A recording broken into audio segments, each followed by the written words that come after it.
Good evening, everybody. I thought I would take a moment. I was sitting here doing some practicing and playing over one of my favorite practice exercises, and I thought I would share it with you guys. A little free lesson for the internet. So, quite often as a bass player, we're called on to give the band a groove in E, or play a bass line in E, or vamp in E. So great, we've got E. Whoops, hang on. Would help if I turn my amplifier on. So we've got E, but then where do we go from there? I mean, do we just play a scale, or that's gonna get kind of boring and kind of old. And what if you don't have a ton of musical knowledge? You don't know how to do a walking bass line and play arpeggios or things like that. Well, there's one simple exercise that I learned, and this is from scottsbasslessons.com. Learned this a bunch of years ago on there, and I've been using it ever since. I love to teach this to people because it's so effective. What we're going to do is we're going to use really cool notes in association with that low E to build bass lines, call and response bass lines, walking bass lines, solos, melodies, riffs, whatever we want. It's all going to be available to us in this kind of pentatonic blues package. Okay, it starts with, let me kind of get this situated so you can see the bass a little better. So it starts with the open E, and then I'm just going to call out the intervals, not the note names. It starts with the open E, and then it goes to the third on the E string, and then it goes up to the fourth, the flat five, the five. Then it jumps up to the minor seventh on the A string, and then it plays the octave. So the whole thing basically is just a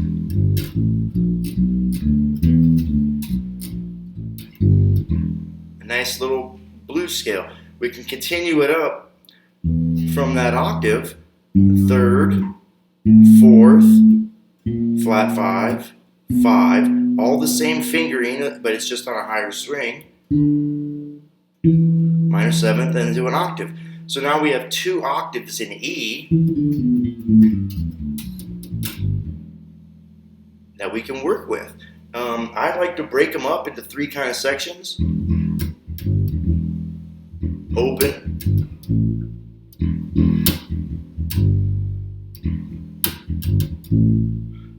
working off that third and that fourth, and then working off more of the octave.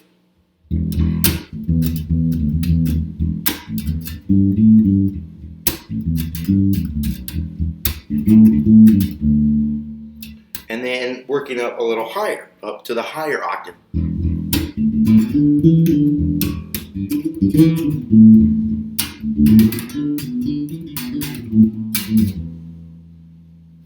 So one more note I'd like to throw in there is the ninth. So we have this nice linear blues scale.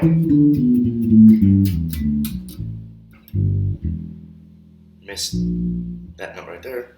But we're going to add this. That kind of, you can just tell that note doesn't sound perfect with that scale, but it's just right. It's just dissonant enough because that's the ninth of the scale.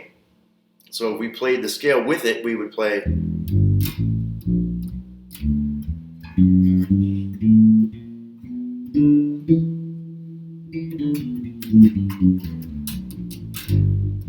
And it sounds okay in passing and things like that, but where we really get to make our money and shine is by using notes such as that ninth or the flat five as color tones and working off of them in a harmonic push-pull kind of call and response.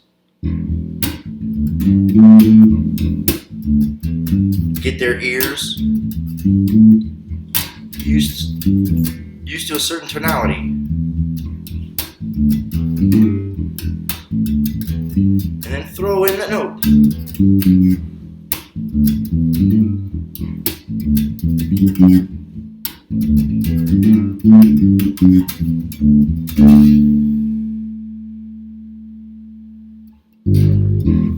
But always remember to resolve. Create as much harmonic tension as you want, but always resolve it. I mean, you don't have to. It's art. Do whatever you want. But the listener tends to feel a little bit better and they go away a little more happier when you resolve it to something they're familiar with, like that big root note there at the end. So one way that I would work with this pattern, if someone said, hey, let's jam an E, I would just simply throw out something, I don't know, probably like this.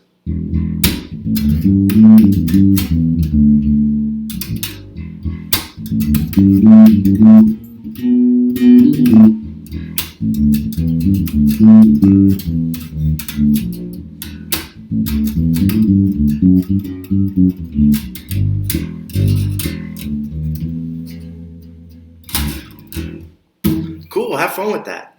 Enjoy your eating.